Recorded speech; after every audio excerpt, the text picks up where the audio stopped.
What is up, everybody? It is the Dennis and Andy Show, and this is the movie review in a few you've been waiting for, anticipating, salivating even. Oh my God, it is the review of the highly anticipated movie Dennis cannot or couldn't wait to see, The Marvels. Marvel Comics, Marvel Studios' next outing starring Brie Larson, Captain Marvel. Uh, Somebody is Monica Rambeau, because I can't remember her name, and somebody as Miss Marvel, because I can't remember that actress's name either. Okay, so Carol Danvers, aka Captain Marvel, has reclaimed her identity from the tyrannical Cre and has taken revenge on the Supreme Intelligence, which was cool. But unintended consequences sees Carol shouldering the burden of the destabilized universe when her duty centers to an anomalous wormhole linked to the Kree Revolutionary. Her powers become entangled with that of Jersey City superfan Kamala Khan, aka Ms. Marvel, and Carol's estranged niece, now Saber astronaut Monica Rambeau. Together, this unlikely trio must team up and learn to work in concert in order to save the universe as the Marvels. There you go. Great summation. It's like, wow. Wow, I almost wish I Um, wrote that. what's that? I almost wish I had wrote that. I know. So, the movie was about an hour 45, hour 50. Just so you know, going in, there's only one after credit scene, mid credit roll. After that, when they do the big long stuff, you can get on out of there. Yeah, we are doing the spoiler free up front, Yep. but we're going to make it quick because there is so much I need to talk about in the spoiler section. So just be aware, if you guys want the spoiler stuff, you're just going to stick through the whole thing, but you'll know when to bow out if you just want to hear the spoil free. That's right. We'll show the graphic. My thoughts on it were, I thought the actress that played Kamala Khan, Miss Marvel, was the highlight of it. I thought she was really good. She brought a nice charm to her character. I know Dennis bowed out of the TV show. I stuck through and watched all 6, whatever episodes it was, because my daughter wanted to watch it and she liked it. I watched it with her. If you like the TV show, you'll like her character, in this movie. She did a great job of maintaining that same vibrancy and excitement of being able to basically meet her favorite idol, Captain Marvel, when she was on screen. Yeah, Iman Vellani stole the movie. She was the entire heart of the movie. And while I did bow out during the TV show halfway through, I was like, oh my God, I just can't take it anymore. It wasn't because of her. She was the charisma, the driving force behind this, surprisingly, because Teyonah Parris, Monica Rambeau, that's who I thought was going to be the glue for this movie. And I was very excited to see what Captain Rambeau was going to do and what they were going to give her to do. Yeah, and she was very little. You're right. I think that was the biggest surprise to both of us, is it didn't center necessarily on Kamala Khan, as in she didn't get the most screen time, but when they were all on screen together, I thought she stole the show. Monica Rambeau, that actress, I thought did a fantastic job, just because I've seen her in other roles where she played just a total opposite. I was telling Dennis last night, there's a movie on Netflix 6-7 months ago that she was in, and it took place in a bad part of town, you might say the hood, and she played more, not she wasn't a gangbanger in the movie. I want to say she was actually, if I remember correctly, a lady of the night, we'll say. But she was really, in that movie, really working a trashy accent and all that. And in this movie, she's a very intelligent, astronaut, basically, that has these powers. So seeing her in both these roles just really impressed me. in that bit of range. I thought she was great, just not overwhelming. The problem is, and let's just bring Brie Larson in so we can That's address what I was going to do. the Yeah. elephant. Brie Larson was not bad in this movie. I was not No. fond of her portrayal in either of the previous movies. Endgame, the Captain Marvel. I was just like, and I thought she's going to be the weak link. She gave a fine enough performance. The problem wasn't the actresses in this. It No. was the crap they were given to work with. There was so very little on there. And the only reason we can talk about Kamala Khan as being good in this is because her charisma brought everything together and made these terrible, terrible scenes, these disjointed scenes work, and you felt something. If it wasn't for her, I probably could have got up and walked out of this movie. It was just that bad. But she saved it, at least to the point of, all right, I like watching her. I like what she has to do. Her family was cute. They were the comic relief. The chemistry between her and her parents and brother. I'll agree. Brie Larson, and I didn't hate her. The problem is, get these people, and when I say that, I'm not talking about. I'm talking mostly about Brie Larson. If they never showed interviews with these people promoting movies, you wouldn't have a sour taste going into the first appearance of her in Captain Marvel and then the Avengers and stuff. It's because of the interviews behind the scenes where she's just grating on you with what she says and stuff. I mean, there's the famous one where she's sitting next to Jeremy Renner, and he's just, you can just tell he's just like, oh, and I think there's one with Chris Hemsworth too, like that. Yeah. And you take those out, and that's what I try to do is forget those so I cannot focus on that in her performance. Her performance, I didn't hate it in the previous two movies.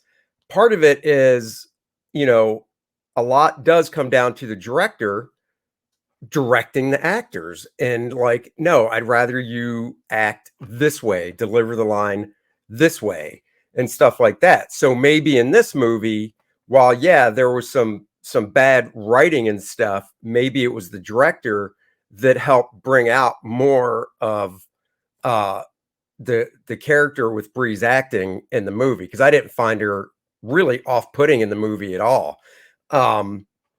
I actually look at her as a character from when she first appeared, and I'm talking Captain Marvel, quote unquote, 30 years ago in her first movie, through the other movies to this one, seeing some growth and change in the character, because she always does seem like an outcast, because they're playing her as the most powerful, hero, blah, blah, blah. And each movie seems to play her kind of like an outcast.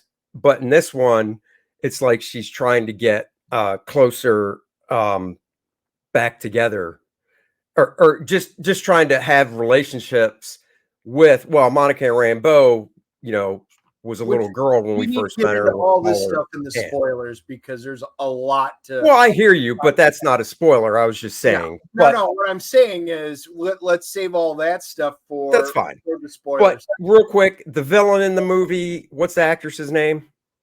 Zoe Ashton. She's the villain. She, in the trailer, you get the sense she's a female Ronin. You obviously find out more about her past in a flashback in it.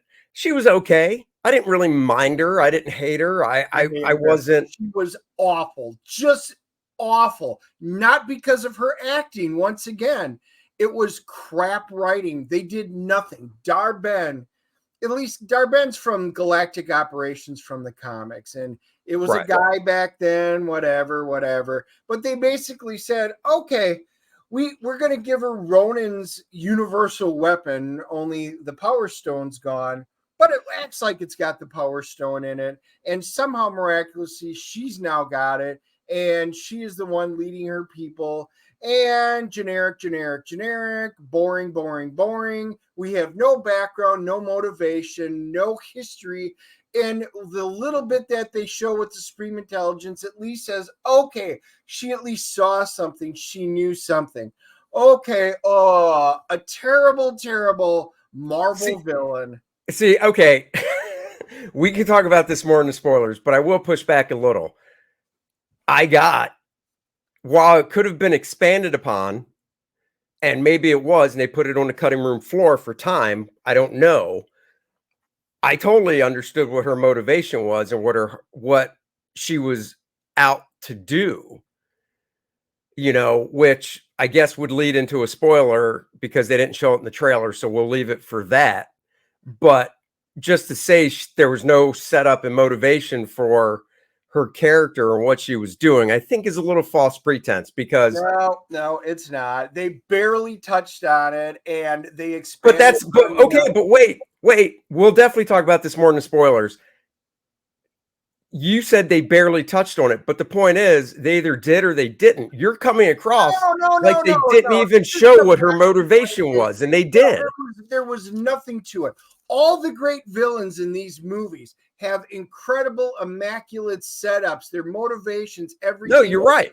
There's none of that. Literally, they touch on it in this one little scene, which gives you absolutely nothing. Let's CGC grade this thing so we can get into the spoiler part, because I know what you're saying. Okay. The best villain, real quick, the best villain so far, and I know you'll agree, was Thanos. Yes, obviously in Marvel. They built him up over what? Basically 10 years. Not in every movie, but through most of the Avengers movies and stuff. They took basically hours to build him up. Whereas every other Marvel movie, they throw the villain in, and hopefully the writers do a good enough job in that 2 hours, 2.5 hours to build up their motivation and stuff.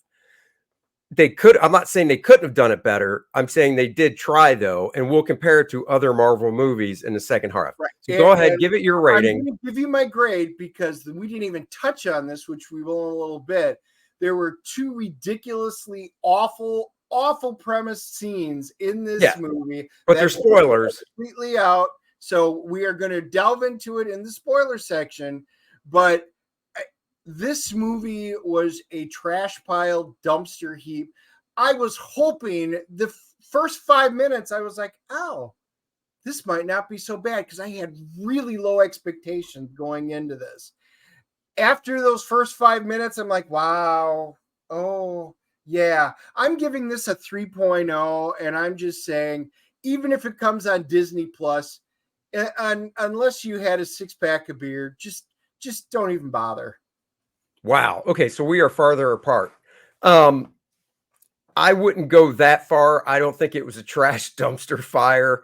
I try to look at things. I almost feel like when I look at critics that give a movie, give a comedy that is loved by everybody, and the critics go, it's a 3.0. And I always like to say, guys, it's not an Oscar movie. Take that hat off.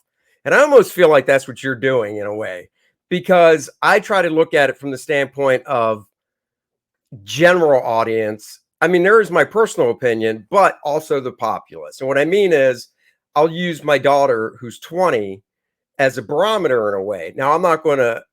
She loved it. Should she have loved it? Probably not. I didn't love it, but I don't think it was a dumpster fire. I'm actually going to give it a 6.0. Would I go see it again? No, but I don't like to go see lots of movies twice in the theater because, I don't have that much time to kill. I want to see something new when I go to the theater. Would I watch it when it comes on TV and, 3-4 months, whatever the hell it's going to be? Probably not. But it's not because I hated it. It's just, it's not my type of movie. If I'm going to watch a movie once again, with the limited time I have, I'll watch an Iron Man, or in talking just Marvel movies, or Captain America, something like that. Okay. Would my daughter watch this again? Sure. Would lots of people watch again? I'm sure they would. But anyhow, so I'm giving it a 6.0. I mean, look, you want to average it out, it's a 4.5. When you average it between what we both gave it, where does it fall? Yep. And for those of you that are bowing out now, leave your comments down below. If you've seen it, let us know what your thoughts is. What would you grade it at? always curious to what you guys have to say. Interesting. We always pull up the ratings. IMDb is not even posting ratings. What's Rotten Tomatoes? Rotten Tomatoes is it has skyrocketed since last night. It is now a 61%. Okay. I mean, that's kind of what I expected going in. Well, so we will see. We will see. So anyway, hit the button so we can talk spoilers. That's right. Like, subscribe, share, leave your comments. It is spoiler time in 3, 2, 1. Let's get to it. So I guess the two scenes, let's just get these out of the way because they don't need to be talked about for minutes on minutes. You know, there's this one scene. We'll take them in order. I'll take this first one. Dennis can take the second one. The three girls, the three women, whatever, team up and they go to this one planet where Captain Marvel, Brie Larson, basically while they're going to the planet, prepares Monica Rambeau and Kamala Khan and says, look, just so you know, I'm kind of a big deal on this planet. And you're kind of like, huh? And she explains it. She helped the planet out. The planet is the people, the population of the planet is very happy, we'll say thankful type of people. And whatever Captain Marvel did, and I'm sure they said it, I just forgot because it doesn't matter. They basically anointed her as a princess, blah, blah, blah. That's fine. I actually don't care about that. I thought the architecture, huh? She got married for galactic convenience to help them out. I thought the architecture of the planet when they were flying in looked great. I didn't mind the costumes, you know, the clothing the people wore on the planet. What I minded was when it turned into a musical Disney. I really thought I was watching a Disney cartoon where they just bust out into song for no reason. Apparently on this planet, the people don't talk, they sing everything. And I thought that was in English or galactic. They right. do sing in English, but they can only understand you if you sing. If you speak, they're like clueless. Right. I thought that was just so freaking ridiculous. It drove me crazy. It pulled me out of the movie. It seemed so out of place. And it's just stupid. Oh, what can we do to make this planet different from every other planet out there besides the architectural design and the clothing? Which the clothing, while it was kind of out there, at the same time, to me, it had a feel of clothing in like India and stuff. You know what I mean? It was colorful. Yeah. But that's what they went with is they sing and you can understand them. And then the prince that she's married to comes walking out and he sings, but then he starts talking. And Monica Rambeau's like, wait a second, why isn't he singing? He doesn't have to sing. And Brie Larson, Captain Marvel, goes, he's bilingual. And I'm just like, oh my God, you've got to be fucking kidding me. I thought it was just ridiculous. I thought it was so stupid. I was like, how can you tell a woman directed this movie? Right there. Because I can't think of a director from any of the past Marvel movies, the successful ones, that would go, yeah, let's do this. It was just like it felt like they were trying to go with Taika Waititi's comedy. They were trying to interject that, but not from like Ragnarok, but like from Love and Thunder.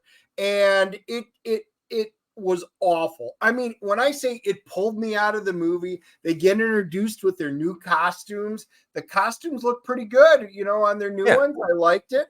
But by then, I already had checked out of that entire sequence. I'm like, I'm done. I'm out of this. And that was still not as bad as the second one. And before we get to the second one, just give an overall. So female Ronin, as we'll call her, because I can't remember her name in the movie. And it's not because of the movie. It's because I don't remember anything. Female Ronin's whole motivation in the movie is, you find out in a flashback, she was a Cree, and this flashes back 30 years to when Captain Marvel had the helmet on and stuff in the first movie. She comes back to the Cre Planet where everybody's walking around in the greenish Captain Marvel costumes, different ranks and stuff. And she's wearing one of those costumes, and Captain Marvel comes flying down and basically wants to take out the Supreme Intelligence. This goes back to the Kree Skrull War. Nice little tip of the hat there. Blah, blah, blah. And with what Captain Marvel does by taking out the Supreme Intelligence, which is basically, you could say, running the Cre Planet. The planet just goes to shit, all the water. And this goes obviously over 30 years. There's no water. There's not really breathable air anymore. The sun dies out, whatever. So because of these space jumps that Saber, which is the space station thing Nick Fury's heading up, where Monica Rambeau works, because of the space jumps, or however you want to call it, that they can do, the bad chick's character in this movie is going to the different planets that are close to Captain Marvel and pulling specific resources from those planets to Kree to basically bring that world back to, let's say, 100%. If it was a battery, it's at 10%, bring it to 100. So she goes to where the Skrulls are on this one planet now and pulls the atmosphere. She goes to the planet with the dumb singing and pulls the water. And then, of course, the last big one is going to Earth to pull the sun, because they need a new sun over the Cre Planet. So that's her motivation is, oh my God, Captain Marvel 30 years ago came, in my mind, destroyed our planet by taking out the Supreme Intelligence. I'm going to get her back. So we'll get to the second one in a bit now, because now we have to address this. So that is her motivation, which makes absolutely no sense whatsoever. So number one, she's going to rip out the Skrulls' air. The entire scene and premise behind it is utterly ridiculous. And you don't even have to understand basic physics to go, this is stupid. This reminded me out of the scene out of Spaceballs, which is exactly what I snickered about in the movie. Mega Maid went from suck to blow. We're just sucking the atmosphere out and moving it. Okay. Suddenly all of the Kree people are sitting on their planet. Oh, we can breathe now. Oh, look at that. Why is everybody on the planet? There's no air, there's no water, there's no sun, therefore living life cannot exist. But we're all on the planet. Okay, right. Suspend your disbelief. Now we're going to go get water. So now she goes and they take water, which they actually never show happening. But we're going to assume that they did take the water, and now there's on there. So the final one is the sun.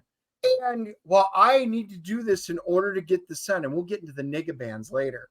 And the sun goes out there. Oh, we're going to do it. Well, Carol, you're so powerful. You are so mighty. You could just reactivate the sun. So you're telling me for 30 years, you've been running around out here. The Skrull have been trying to find places to live. You couldn't find a suitable planet anywhere out there. So they were on there. Suddenly, oh, I'll just go in there. The end of the movie literally is her flying into the sun.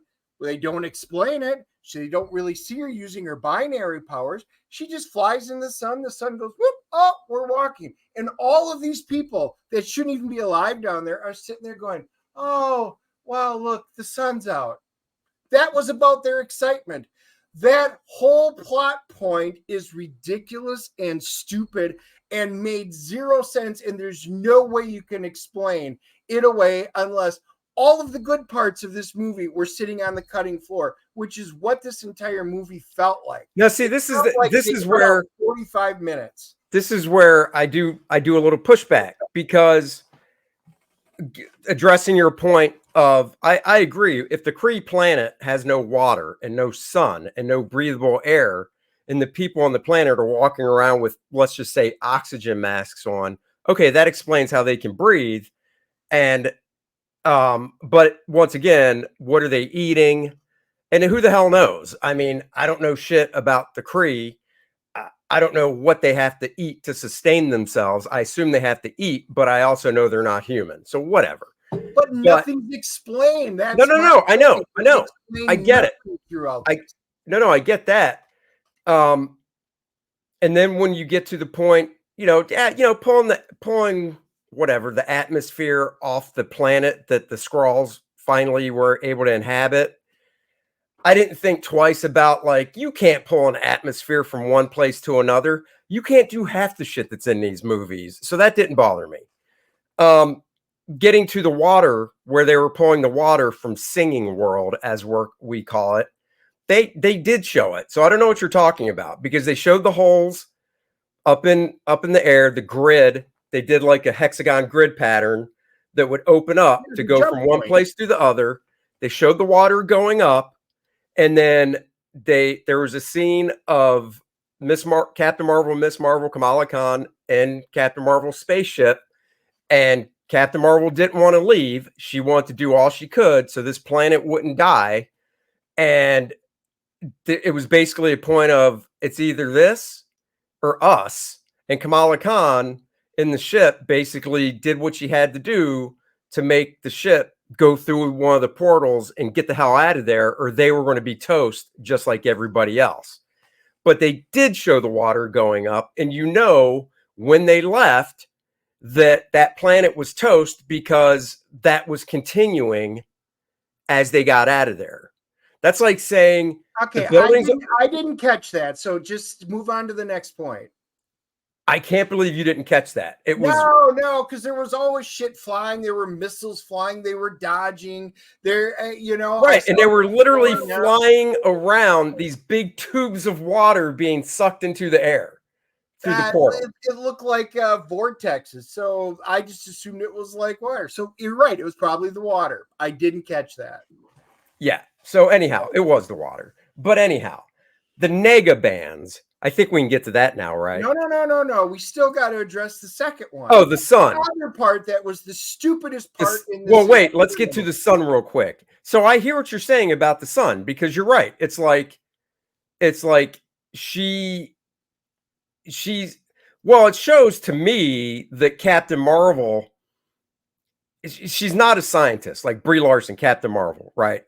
She is really powerful, but because she's really powerful doesn't mean she's really smart. And I'm not talking common sense. I'm talking she's really book smart. And that's where Monica Rambeau comes in, being, scientist, physicist, astronaut, all this stuff, telling Captain Marvel, look, with the power that you have, you can do this. You could reignite the sun. So it didn't just saying you're so freaking powerful with your power set, you can do this. Yeah, a little more explanation would have been nice. Like, why? However, your point of Captain Marvel being that powerful, she's had 30 years, she just could have reignited it herself, doesn't bother me because she knows she's powerful, but she doesn't know that she can do that until Monica Rambeau, who knows all these physics, science, blah, blah, blah, is basically like, hey, dumbass, with your powers, you can do this. It's like if you're, I don't know, I can't really think of an analogy, but that didn't, I would like a little more of an explanation, but the fact that Captain Marvel in 30 years didn't go, I'm so powerful, why don't I try flying into the sun and reigniting it, doesn't bother me because she just didn't know. It never occurred to her. And if it didn't, and yeah, she's a superhero with these powers, but even if she thought, well, maybe I'm powerful enough to fly into the sun and reignite it, if you don't know for sure, are you going to fly into the sun and possibly go poof from the heat and die to try and do this? I guess you could say, well, a real hero would, but I would also say, unless you're 100% sure, why try it? And Monica Rambeau came off 100% sure, knowing Captain Marvel's power set and history, going, yeah, you could do this. So it didn't bother. I'm just saying that part of it, that's fine. Explanation would have been a little nicer and longer. Didn't bother me though. Okay. I gotta say, I think you went into this movie. Nope. I know you did. I had low expectations, and I know you're gonna say I really had no expectations for this movie. I didn't expect it to be good. But that's why I was hoping, like Five Nights at Freddy's, it was going to be better than I was expecting. Sure. Five Nights at Freddy's wound up being a pleasant surprise to me. Still not a great movie, but I was expecting a dumpster fire in that movie.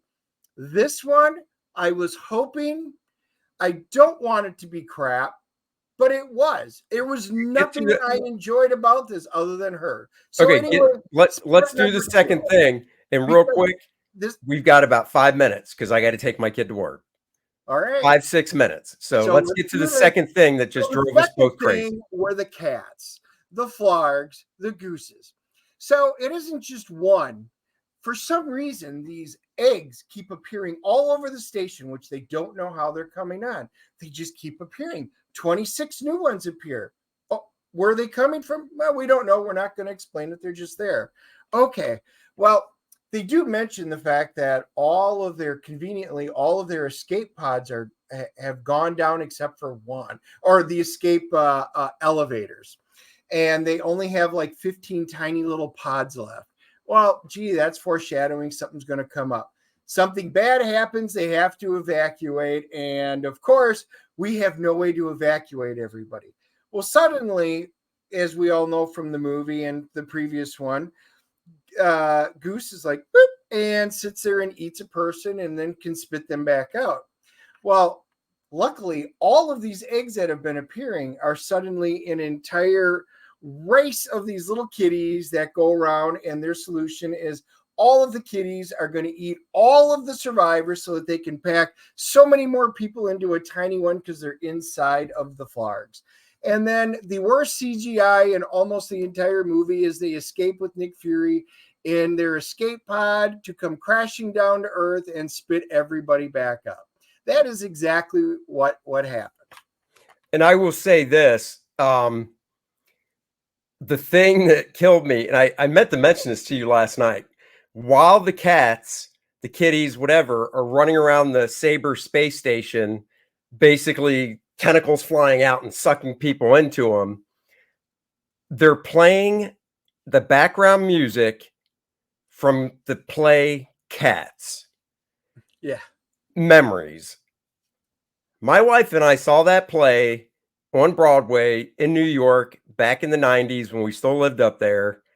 And I love the play. I love that freaking song. I told my wife last night, driving home from the airport, I said, that is not the memory I want in my head when I hear that song.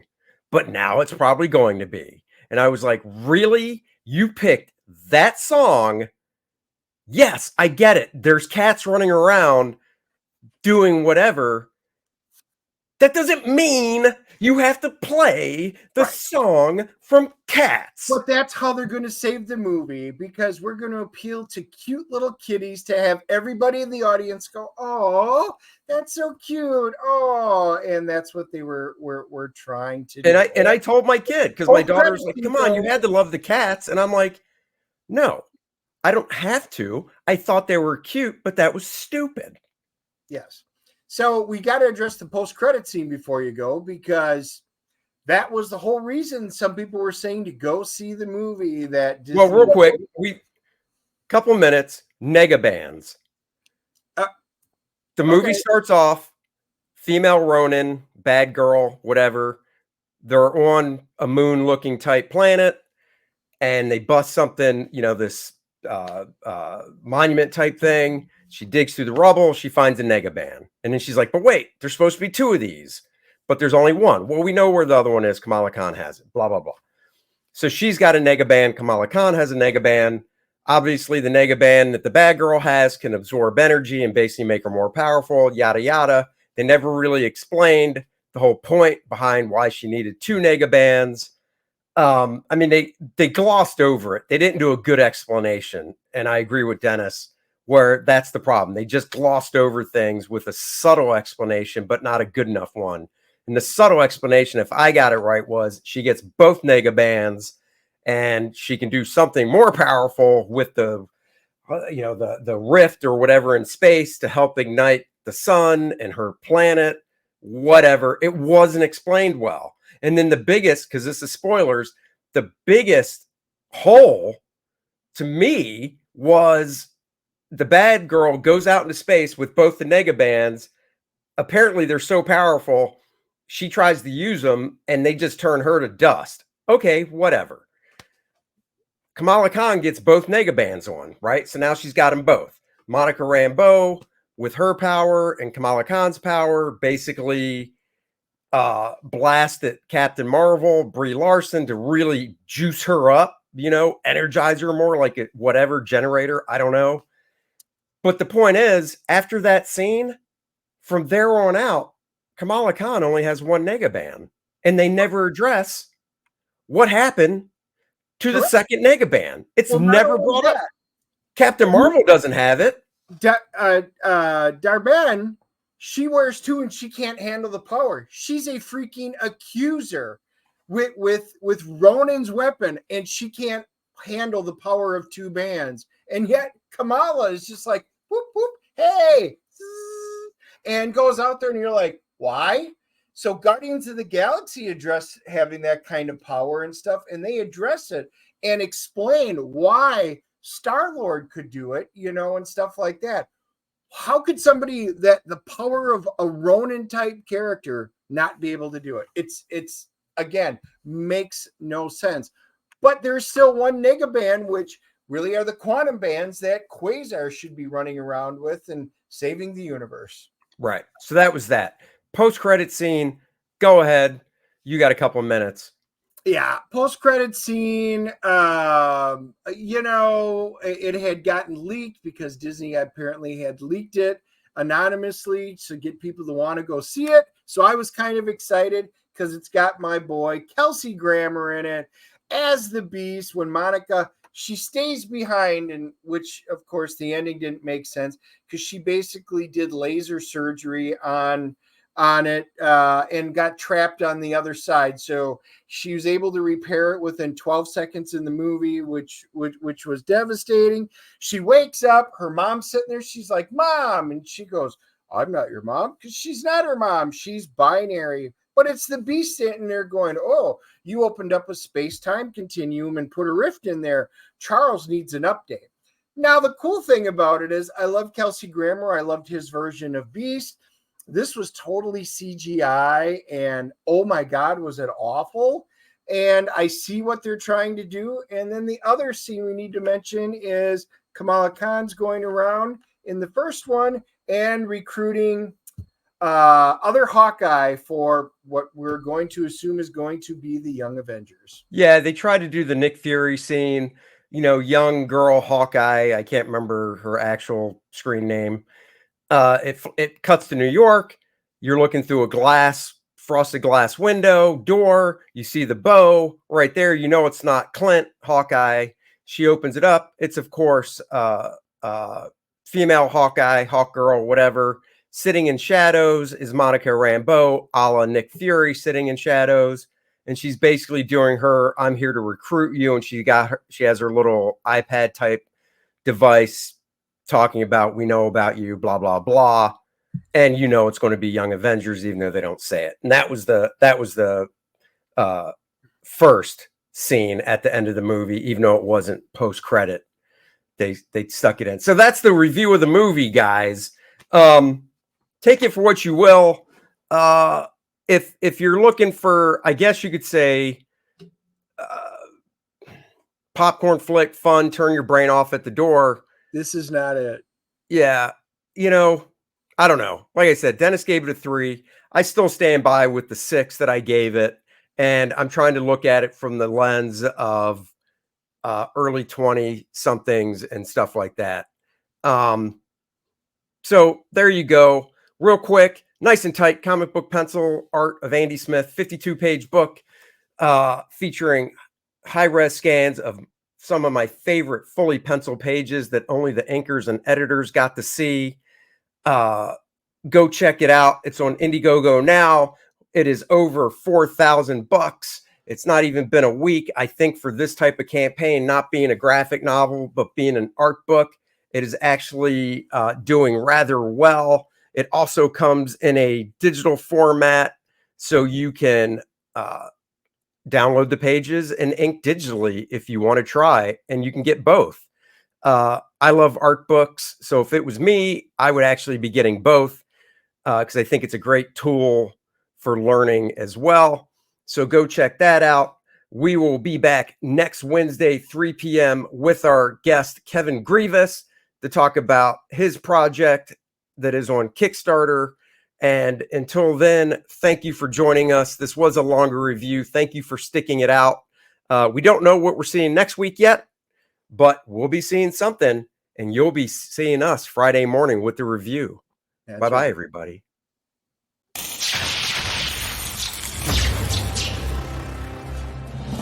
Nice and Tight, the comic book pencil art of Andy Smith. That's me. This book features 52 pages of some of my favorite full pencils that I did for other companies over the past 2 decades. The raw pencils as they were seen by the inker, and now you can see them for the first time. This book also comes in a digital format so you can practice your inking in your favorite program. Back it today.